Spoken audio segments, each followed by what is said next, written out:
Subramanian. I am the host for today's webinar. I'd like to thank everyone for attending the webinar today. I would like to begin by recognizing I'm joining you today from the Treaty 6 territory and the Métis Nations of Alberta's Region 4, which have been and continue to be home to many Indigenous people for millennia. While we meet today on a virtual platform with attendees from across the province and the country, I would like to recognize the importance of the place we each call home. On behalf of APEGA, I'm honored to show our respect to Indigenous peoples, past, present, and future, who were and continue to be part of this place. We recognize the need for continued work towards writing relationship to build strong and positive relationships as intended through the spirit and intent of the treaty. Just a couple of reminders. Everyone except for the presenter are muted. If you are experiencing technical difficulty, please use the tools in the right-hand corner of each window to expand to full screen. If you have any questions, please type it at the Q&A box, and I'll post the questions at the end of the presentation as time permits. There's a few upcoming webinars I would like to touch upon very quickly. There's a webinar on the oil sands in carbon-constrained world on September 22nd. There's a webinar on Explorer's Mindset, Thriving in Change by Jill Heinrich on October 20th. We have a webinar on November 18 on APEGA requirements for registration by Amit Banerjee. I would like to recognize our Luncheon sponsors. Our gold sponsor, platinum sponsor, the Personal Insurance Company, and Nilex Incorporated, and our gold sponsor, Associated Engineering. Please take a moment to watch the short clip from our platinum sponsor.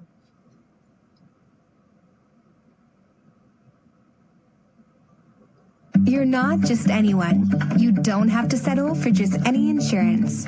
With the Personal, you're already entitled to benefits that most don't get, just for being part of your group. Benefits like preferred service, exclusive group rates, and home and auto coverage tailored to your needs. All from a Canadian leader with over 45 years of service and over 700 long-standing partnerships. Visit us online and see the advantages group insurance has. The Personal.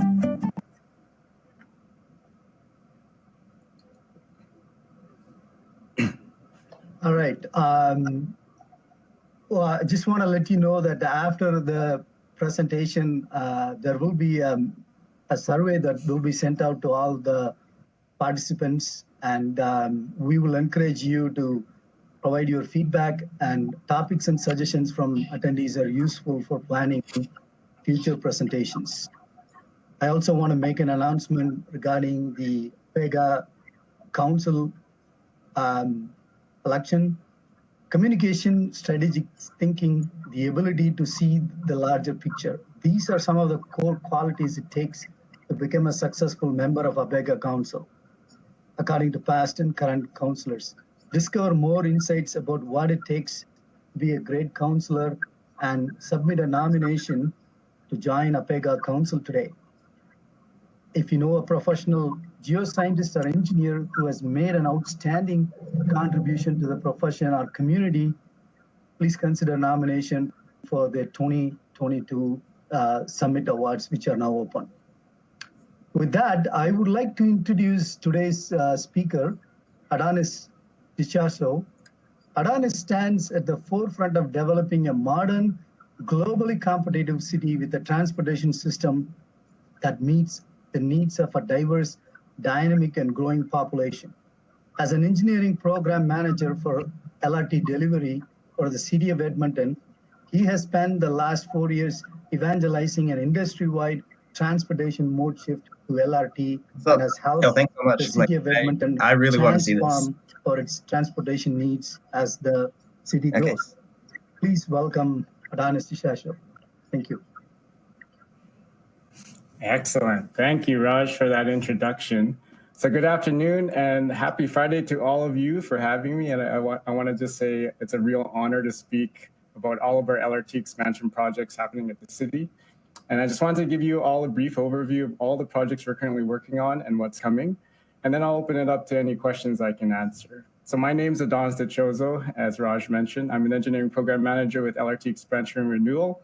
And I've been with the city for 6 years, but also spent a good portion of my career for just about over 12 years in the private sector. I mainly look after the civil engineering scope for the LRT line that's currently built. If everyone's living in Edmonton, it's the one that's known, Valley Line Southeast. And I'm also managing the recently announced Capital Line South LRT extension, which I'll talk about in the upcoming slides. So here's a little bit of an overview of what I'll be going through today. It's that I'll be talking about the LRT vision, our LRT development, current and future projects, LRT fleet, and as I mentioned, I'll leave some time for some questions and answers. So Edmonton now. In the past, Edmonton has been primarily known for success with our pro sports teams such as Edmonton Oilers and the Edmonton Elks. With a metro population now well over 1 million, we're growing into one of Canada's major cities and economic hubs. This gives Edmonton a rich mix of citizens that are driving our city forward. So on the left is our new Rogers Place Arena, and on the right, you can see our Walter Dale Bridge. Rogers Place, the new downtown arena, and the surrounding ice district will change the way that Edmontonians gather for recreation and entertainment in the heart of downtown, and will transform our skyline, as you can see. So on this slide is a nice depiction of what our future low-floor technology on the Valley Line will look like. And this is introducing what's called our SUI, Sustainable Urban Integration, where the LRV, the light rail vehicles, are integrated within the community. Our city is changing, and new mixed-use transit-oriented developments. There's an architectural excellence with a focus on improving Edmonton's quality of life, and is now the norm in any of our new infrastructure projects. Modal shift, including an increased focus not just on transit, but on active modes, and the adoption of other technologies will be a key outcome of city's vision. Talking about vision, I want to talk about our city vision. Here it is. There's 3 bullet points that I want to mention. We go by the more compact and sustainable urban form, the quality of life of how people move around Edmonton, and environmental sustainability and stewardship. The ways ahead, the City of Edmonton strategic plan sets out a vision of Edmonton 30 years into the future and identifies 6 10-year strategic plans that were approved in 2008. And for LRT, there's 3 key plans, and these are the way we grow, which is land use, the way we move, which is transportation master plan, and the way we green, the environmental sustainability. Our overarching city vision is sustainability for environmental, economic, and social perspectives, and then our compact urban form, where sprawl has an infrastructure cost. We use LRT as a catalyst for mode shift. We obviously can't build our way out of congestion, and also introducing what I just mentioned, TOD, transit-oriented development.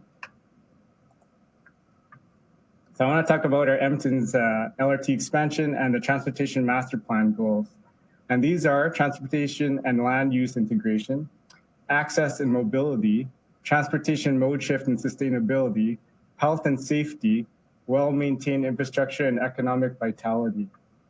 So in 2009, Council adopted a long-term LRT network plan defining the future size, scale, and operation of Edmonton's LRT system. And the key directions of this plan included transit technology should reflect demand future lines to be at grade with convenient connections to existing system. This utilizes the low floor technology that I mentioned on the new lines and the entire LRT network to incorporate urban style characteristics. So here's another picture of what our future Valley Line will look like. This is the low floor technology. And the difference with our existing high floor technology is that you can get onto the LRV, the light rail vehicles, from curb height on and off. And the difference is the equipment, instead of being at the bottom, is now at the top. And as I mentioned, this introduces our SUI, the Sustainable Urban Integration, where it's really integrated into the community and somewhat camouflaged, so you don't even know it's there. And now I'll talk about our LRT development in Edmonton.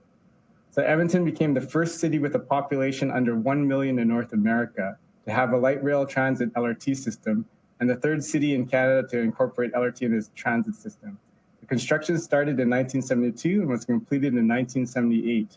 The original 7.2 kilometer section had 5 stops from Belvedere to Central Station, and it was constructed as a high floor overhead electrified system, which is 600 volts DC, direct current. And between 1981 and 2010, more stations were added, the Clairview at North End and the southern section to Health Sciences Station in 2006. And in 2010 to Century Park. Since the opening of 3.3 kilometer Metro line in 2015, the LRT network has 18 stations. It is nearly 24.3 kilometers long and is divided into 2 lines, which are known the Capital Line and the Metro line. Metro line is 3.3 kilometers track that runs from Churchill to Nate.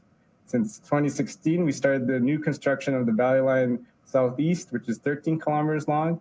And from 2020, we also started construction of the Metro Line Phase 1, which is 1.6 kilometers section Nate to Blatchford.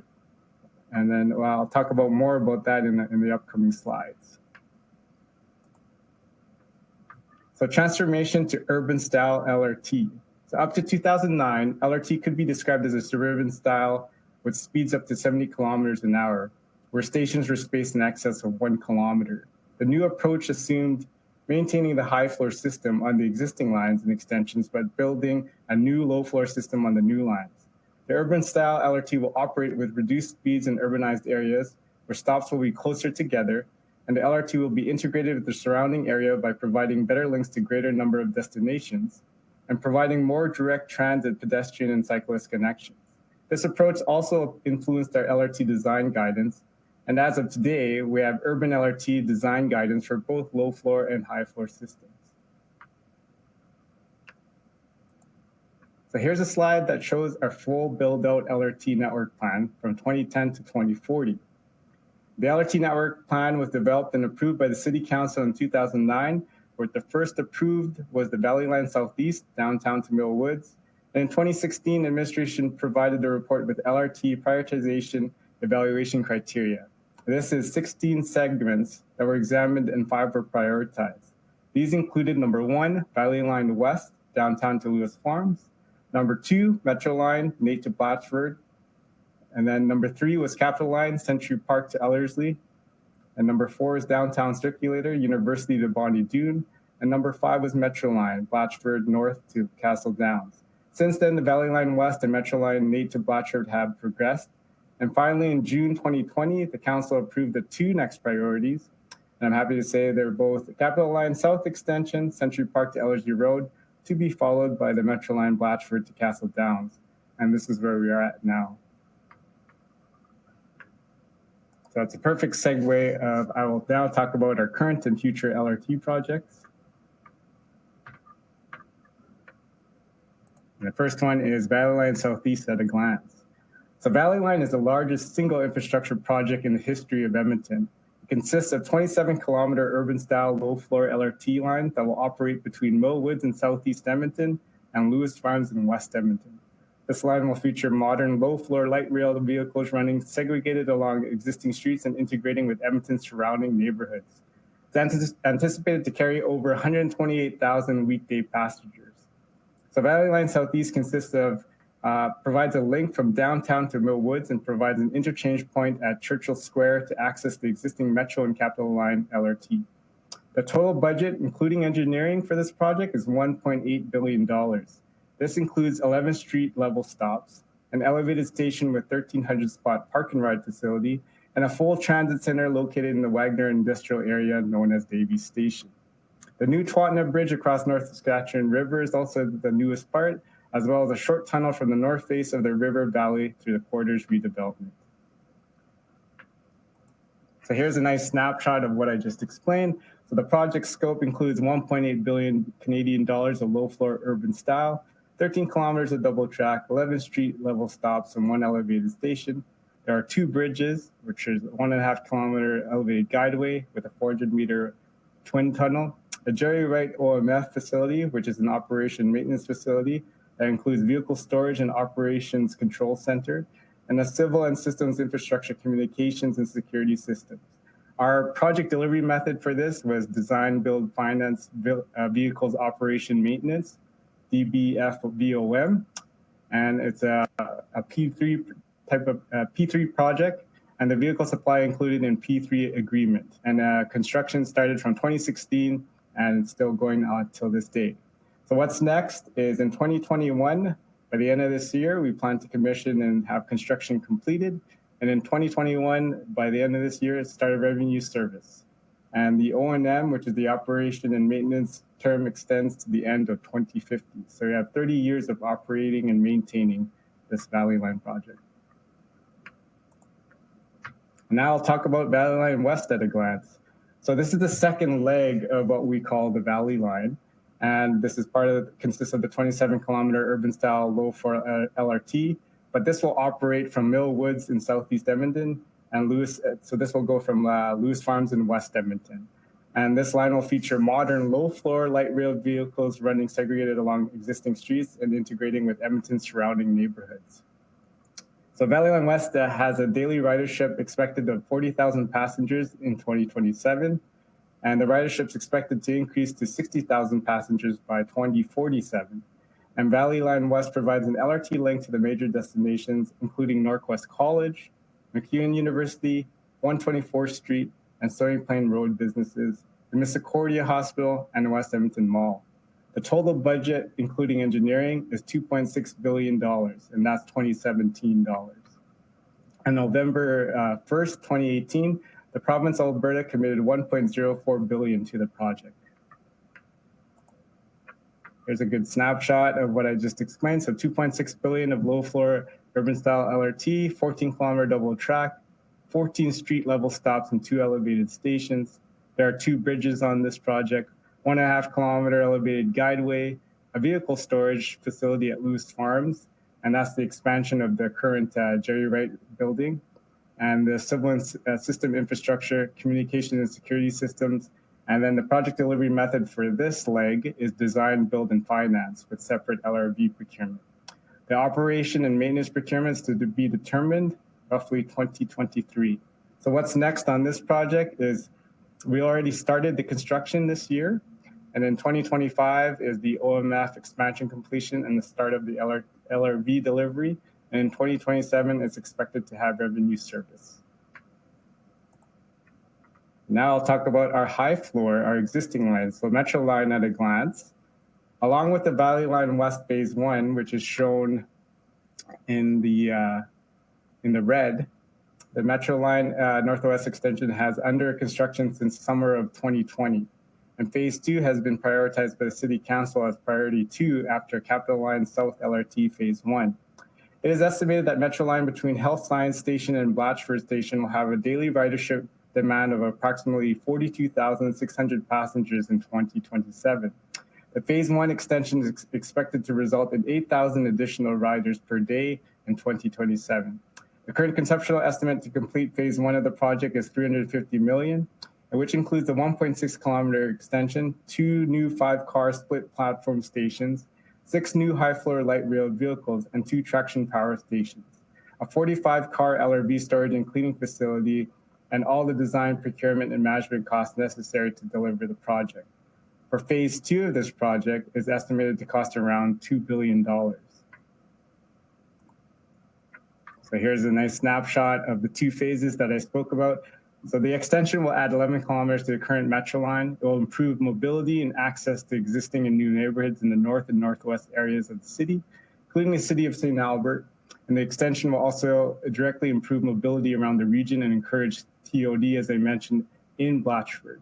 So phase one is the 1.5 kilometers made to Blatchford, which is Canadian dollars and 350 million. This is, again, high floor urban style LRT with 2 stations and a 45-car LRV storage and cleaning facility, which supports the overall high floor LRT network expansion. The project delivery method for this phase is construction management, and it already started since last year, 2020, and it's expected to have revenue service by 2025. For phase 2 and 3, which is Blatchford to Campbell Road, it's again high floor suburban style, 7 stations for this leg, 2 transit centers, an operation and maintenance facility, CN Rail, Walker Yard, and Yellowhead Trail crossing, and it's going to be integrated with St. Albert's Campbell Park and Ride, and construction is to still be determined. So the 45-car LRV storage facility is currently put on hold pending the capital line phase, which we already submitted in the business case. Okay, and now I'll talk about Capital Line South Extension. So for phase 1, the one that got prioritized is Century Park to LRT Road, which is 4.5 kilometers. This has been endorsed by City Council as the next priority. The business case for the Capital Line Extension phase 1 was submitted to the Government of Alberta for funding in September of 2020. And just recently, we had a federal announcement that they will commit $400 million in federal funding towards phase 1 of the Capital Line. And this includes a $1 billion price tag for phase 1. This includes an underpass at 23rd Avenue and will be running west side along 111th Street. There will be 2 stations for this phase, an operation and maintenance facility that will connect to the existing recently built Heritage Valley Park and Ride. And construction we're expecting to start by next year. For phase 2, it hasn't been prioritized yet, but this is Ellerslie to Allard-de-Rocher, 3.5 kilometers. And this is from Ellerslie, current South City limits. And it's a high floor, again, urban style LRT with 3 stations. And this will provide service to the future South Edmonton Hospital, which is currently scheduled to open in 2030, and the Heritage Valley Town Center District Park, TOD. Here's a good snapshot of the 2 phases that I spoke about. So everyone's aware that the current terminus is at Century Park. So the one that got approved, which is hopefully starting next year, will go from Century Park all the way to Ellerslie Road. And then from Ellerslie Road, the next expected leg will go to 41st Ave. Allard-de-Rocher, but potential to all the way to 41st. Okay, now I want to talk about our LRT Renewal Program, which is from 2019 to 2020.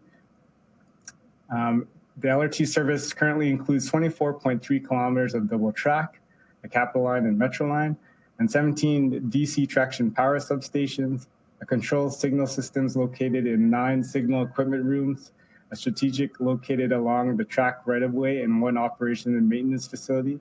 And the renewal team is working with our business partners, ETS and Lifecycle Management, on delivering projects within 2 capital profiles for a total approximate value of $100 million. LRT signals and electrification include LRT catenary replacement and LRT substations replacement for 7 stations, and the LRT signal systems upgrades for uninterrupted power supply, UPS, switch machines, control circuits, and server rooms.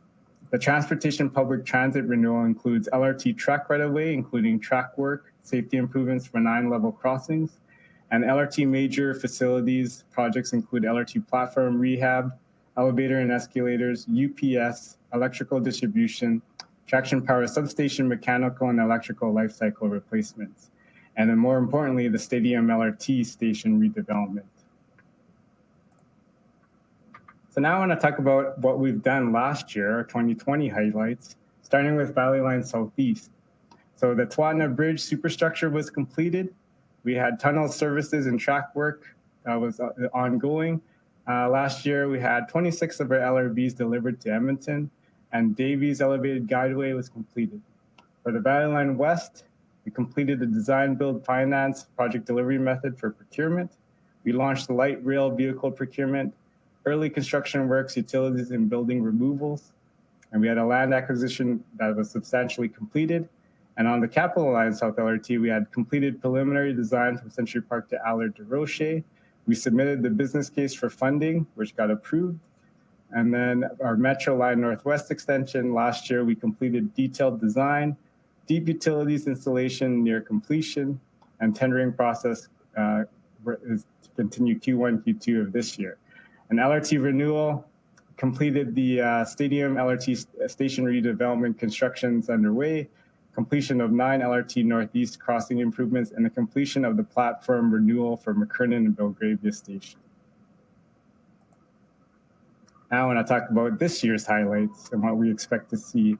So for Valley Line Southeast, we hope to have everything completed construction by the end of this year and commissioning the system.